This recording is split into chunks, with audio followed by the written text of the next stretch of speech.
اتعلمت كويس وطورت من نفسك وبقى شغلك حلو خلاص، حابب اقول لك مبروك انك عديت المرحله الاسهل كفريلانس، ودلوقتي هيجي دور المرحله الاصعب والبعبع وهو التسويق.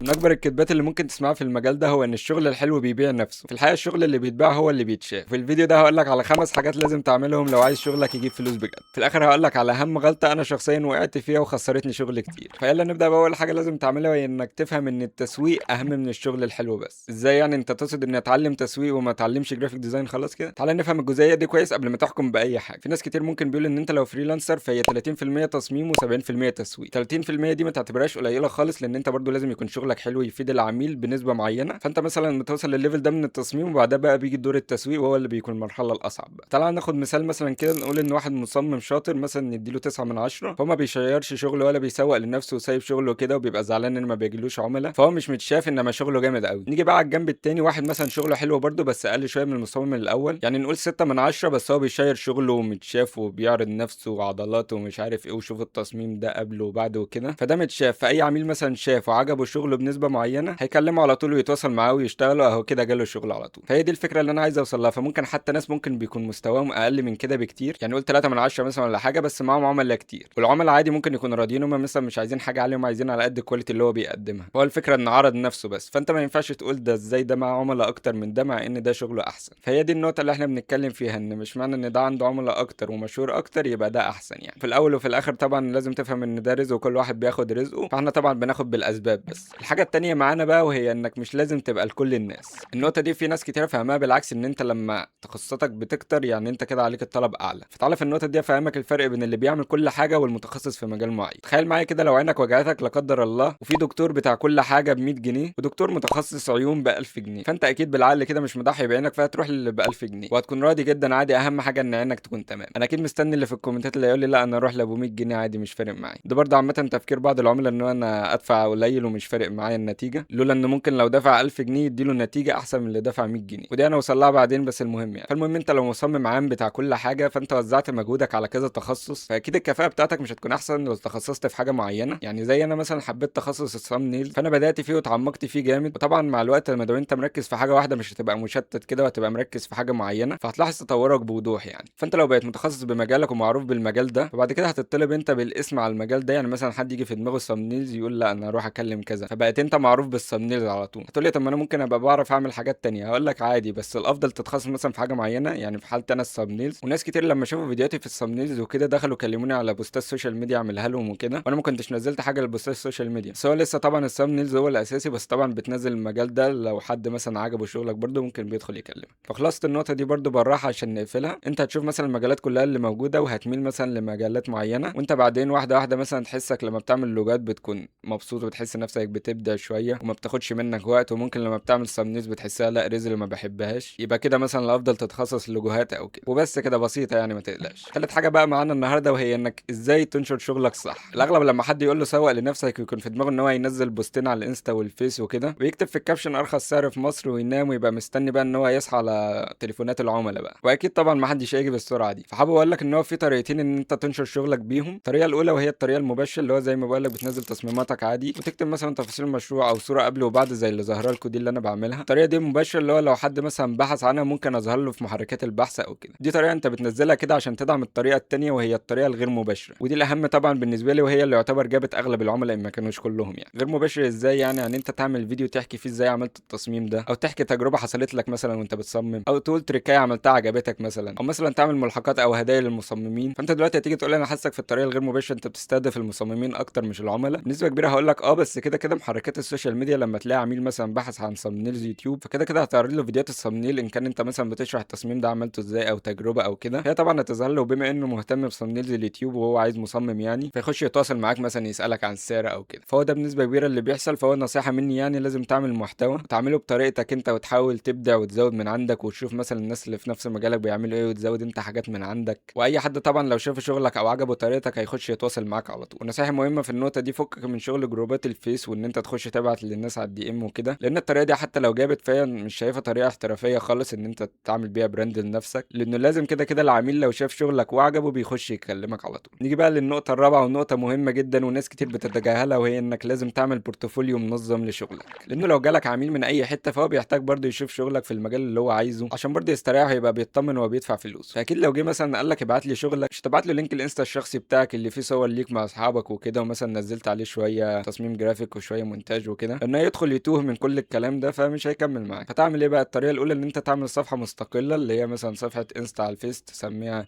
ايا كان، بس تبقى هي بتاعت الجرافيك ديزاين بس، وبتنزل عليها شغلك بتاع الجرافيك ديزاين بس، والعميل لو طلب شغلك بتبعت له اللينك. بس الطريقه دي ما بفضلهاش كبورتفوليو، بفضلها ان انت بس تنزل الريلز وكده. انما الطريقه اللي بفضلها جدا جدا وهي البيهانس. طبعا هتعمل ايه في البيهانس؟ هتعمل طبعا حساب وتحط صورتك وتنظمه كده، تروح عامل مشروع مثلا تسميه يوتيوب سامنيلز مثلا، وتنزل فيه شغلك، ومش كل شغلك يكون احسن شغل، ان هي بالجوده مش بالكميه يعني. ويفضل برضه تعمل حاجه مهمه جدا وهي فرقت معايا، وهي التمبليت بتاع قبل وبعد، وهي انك تحط الصوره قبل التصميم وبعد التصميم، ويبقى تمبليت ثابت عندك بتنزله بقى على الانستا على الفيس في اي حته، في نفس الوقت تكون مميز بيها وكاتب رقمك وكده بطريقه شيك. وبرده بتكون مهمه جدا العميل يشوف ان هو لو بعت لك صوره زي دي يعني انت هتطلع له النتيجه دي، لانه اكيد مش كله بيكون عارف التصميم بيبقى ماشي ازاي. واحلى حاجه طبعا في البيهانس ان هو ابديتد، يعني انت مثلا بعد ما عملت المشروع باسبوع باسبوعين كده تقدر تنزل شغلك الجديد ومثلا كده، فهو هيفضل مكمل معاك، وفي نفس الوقت لينك اونلاين، فانت معاك لينك واحد وكل شويه تزوده براحتك وتبعته برده للعميل، فهو اللينك اونلاين يعني. بصراحه جزء البيهانس ده مهم جدا ولازم تعمله. تقدر بقى مثلا تعمل مشروع للسوشيال ميديا ومشروع للثمنيلز، مشروع مثلا للوجوهات كده، والعميل يطلب مثلا شغلك في اي مجال تبعت له اللينك بتاع المشروع كله. وفي فيديو هنزله بالتفصيل عن ازاي تعمل الكلام ده، هتلاقيه تحت في الديسكريبشن وهتلاقيه ظاهر لك هنا. نيجي بقى لخامس حاجه واخر حاجه معانا، وهي التسعير. في ناس يقولوا لازم اكون ارخص واحد في السعر طبعا عشان يجي له عملاء، صح؟ حابب اقول لك لا، انه حتى لو جالك عملاء يكون عملاء يعني بيدفعوا اي كلام، تلاقيهم دايما بيمرمطوك وبيذلوك عشان شويه الملاليم اللي بيدفعوها دول. وحتى لو مش كده فانت كده بتظلم نفسك، فانت لازم تسعر نفسك صح. فانت لازم تقدم قيمه او نتيجه، لان العميل ما بيدفعش فلوس عشان التصميم، فهو بيدفع فلوس عشان النتيجه اللي هتحصل من التصميم ده، فهو بيعتبر بيستثمر فيك، هتكسبه اكتر هيدفع لك اللي انت عايزه. حتى اقول لك مثال، انت لو رحت اليوتيوبر مشهور مثلا وانت شغلك حلو وقلت له اعمل لك ثامنيل ببلاش، بنسبه كبيره جدا ان ما كانتش 100% هيقول لك لا. هتقول ازاي يعني ان هو حابب يدفع مثلا $1000 للراجل ده عشان يعمل له الثامنيلز وانا اللي عاملها له ببلاش؟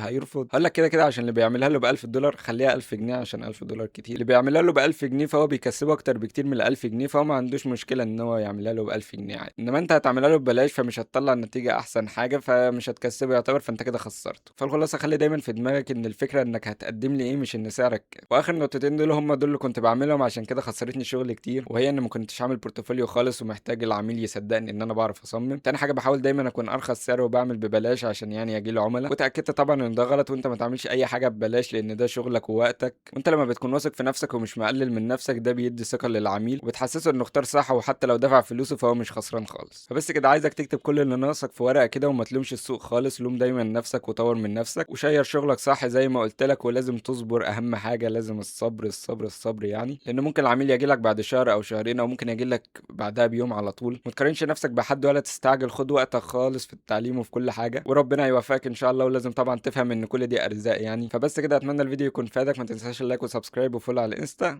ومع السلامه.